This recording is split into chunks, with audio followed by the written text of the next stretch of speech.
Alhamdulillah. Alhamdulillahil qawiyul qadirul azizul hakim. Ashhadu an la ilaha illallah wahdahu la syarika lah. Wa ashhadu anna Muhammadan abduhu wa rasuluh. Imamul izzatil muttaqin. Allahumma salli wa sallim wa barik ala sayyidina Muhammadin wa ala alihi wa ashabihi ajma'in. Amma ba'du, fa ya ibadallah, usikum wa iyaya bitaqwallah wa ta'atihi la'allakum tuflihun. Wa qala Allah ta'ala, a'udzu billahi minasyaitonir rajim. Bismillahirrahmanirrahim. Duribat 'alaihim dhillatu wa aynama tuqifu illa bihablin minallah wa hablin minan nas. Shadaqallahul 'azim wa shadaqa rasulun nabiyul habibul karim. Wa nahnu 'ala dzalika minasyahidin wasyakirin walhamdulillahi rabbil alamin. Ma'asyiral muslimin, hadirin sidang Jumat Masjid Baitur Rahman yang saya hormati. Rasulullah sallallahu alaihi wasallam pernah bersabda, wa qala an-nabiy sallallahu alaihi wasallam, sayati ala ummati zamanun yuhibbuna khamsan wa yansawna khamsan. Yuhibbunal qusura wa yansawnal qubura. Yuhibbunal mala wa yansawnal hisaba.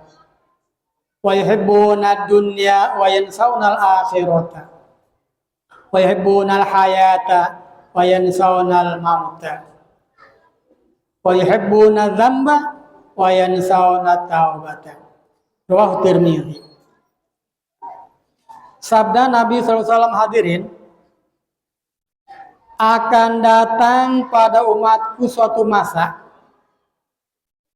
mereka mencintai 5 perkara dan melupakan 5 perkara. Apa saja yang 5 perkara itu? Yang pertama, mereka mencintai kedudukan dan lupa dengan kubur. Yang kedua, mereka mencintai harta dan melupakan hisab. Yang ketiga, mereka mencintai dunia dan melupakan akhirat. Yang keempat, mereka mencintai hidup dan melupakan mati. Yang kelima, mereka mencintai dosa dan melupakan taubat. Hadis riwayat Imam Tirmidzi. Hadirin sidang Jumat yang terhormat, hadis ini akan saya jelaskan satu persatu secara singkatnya saja. Hadis ini menunjukkan prediksi, praduga Nabi Sallallahu Alaihi Wasallam terhadap sifat yang akan menghinggapi umat Islam, terhadap 5 perkara yang menyebabkan mereka lupa terhadap 5 perkara yang lain.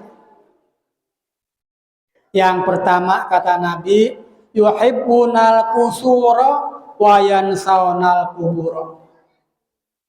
Mereka mencintai kedudukan tetapi lupa kepada kubur.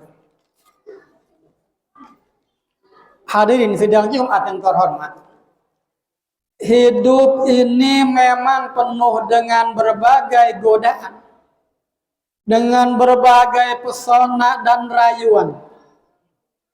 Rentang sejarah telah mengajarkan Karena pesona kekuasaan, orang bisa saja menjadi durjana, bisa saja menjadi koruptor, dan sebagainya, dan sebagainya. Dengan kekuasaan, orang bisa saja menjadi munafik dan menyebabkan fitnah, sehingga seluruh masyarakat menjadi pembuat fitnah seluruhnya. Sebab yang mereka kejar popularitas saja. Karena kekuasaan dan mabuk harta, seseorang dapat saja melakukan persekongkolan dengan kolega dan mitranya dalam menghisap darah kaum yang lemah. Dengan pesona kekuasaan atau kedudukan, orang menjadi tebal muka, hilang rasa malu, sehingga hidupnya tak ubahnya seperti ternak-ternak yang berkeliaran. Demi meraih kedudukan atau kekuasaan, orang cenderung lupa diri apabila tidak mempunyai iman yang kokoh dan dilandasi dengan niat yang baik. Bahkan dengan kedudukan, manusia banyak yang menyibukkan diri dengan saling berbangga dan bermegah-megahan. Mereka lalai dan lupa bahwa kedudukan, jabatan, pangkat merupakan amanah dari Allah Subhanahu wa Ta'ala. Nah, agar supaya mengendalikan ambisi keduniaannya, manusia dianjurkan untuk berziarah kubur. Karena ziarah kubur akan mengingatkan terhadap kematian dan kehidupan di akhirat. Rasul bersabda, ziarah kubur itu senantiasa menimbulkan rasa zuhud terhadap dunia dan mengingatkan kepada akhirat. Fa innaha tuzahidu fid dunya wa tudzakirukumul akhirat. Yang kedua, hadirin, mereka mencintai harta tetapi melupakan hisab, perhitungan amal. Yuhibbunal mala wa yansaunal hisab. Rasul bersabda, "Lau anna libni Adam wadiyan min zahabin ahabba ayakuna lahu wadiyani walam yamla'u fahu illa turaba wa yatubullahu ala man taba." Kata Nabi, jika manusia itu telah mempunyai satu gunung atau satu lembah yang bersih emas, maka ia akan menginginkan lagi mempunyai 2 gunung, 2 lembah emas, dan tak akan ada yang menyumbatnya kecuali mulutnya. Hadirin sidang Jumat yang terhormat, banyak manusia yang mengira pangkal kebahagiaan adalah memiliki harta yang banyak. Kalau tidak berharta, maka tidak akan memperoleh kebahagiaan, katanya. Tentunya anggapan ini keliru. Anggapan ini tidak diakui oleh agama, oleh akal yang sempurna, dan oleh ilmu yang benar. Sebab banyak disaksikan, semakin banyak harta orang malah bertambah jauh dari keinsafan, bahkan cenderung bertambah sombong, angkuh hidupnya di masyarakat. Kerap kali pikiran manusia diperdaya oleh harta. Demi harta, segala jalan dilaluinya, segala cara ditempuhnya, walaupun dengan cara-cara yang haram dan tidak jujur.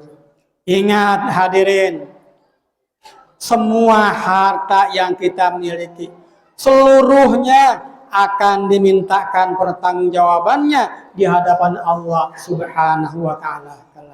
Dari mana ia peroleh dan untuk apa harta itu dipergunakannya. Yang ketiga, yuhibbuna dunya wa yansawna akhirata.